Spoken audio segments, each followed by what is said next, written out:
let's go back to the issue of those Islamic State women. Joining me now, former AFP Detective Superintendent David Craig.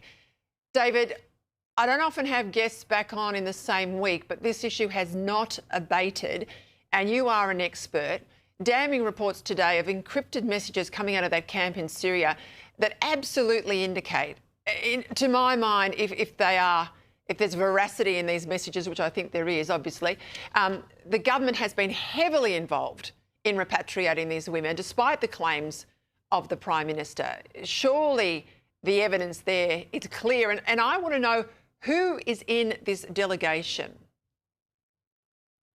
Very good question, Peter. There is a complete mismatch between what the public statements and what's happening operationally on the ground. So, either the government wasn't ever involved, and they've suddenly had a policy change very quickly, which does not seem logistically possible to be able to get people into northern Syria.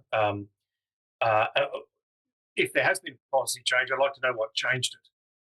The fact that they've been able to assess one of the female ISIS members, as we should more correctly call them, as being too high a risk to return to Australia and being excluded under a temporary exclusion order, that means either the others are okay to come home or they haven't completed it.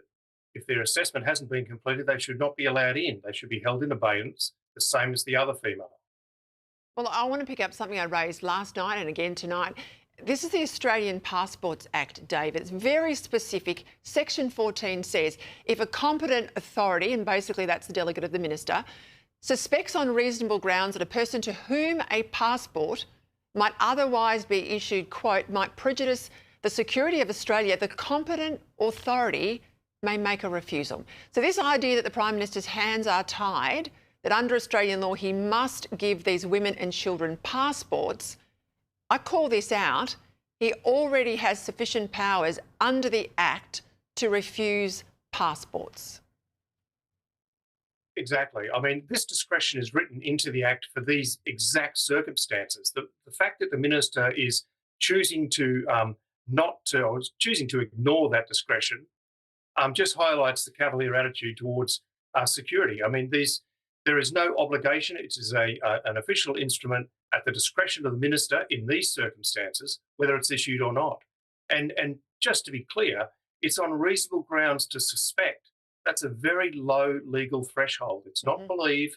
It's above a rumour, but it's not much above that. So to suspect something, you don't need a very high level of, not a very high legal threshold.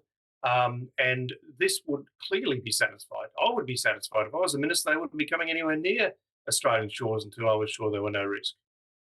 Well, I hope the Canberra Gallery, who have given this bloke a leave pass for the last couple of days, David, I hope they have got their copy of the Act out, and I hope they are listening to you. Thank you again for joining me as you do.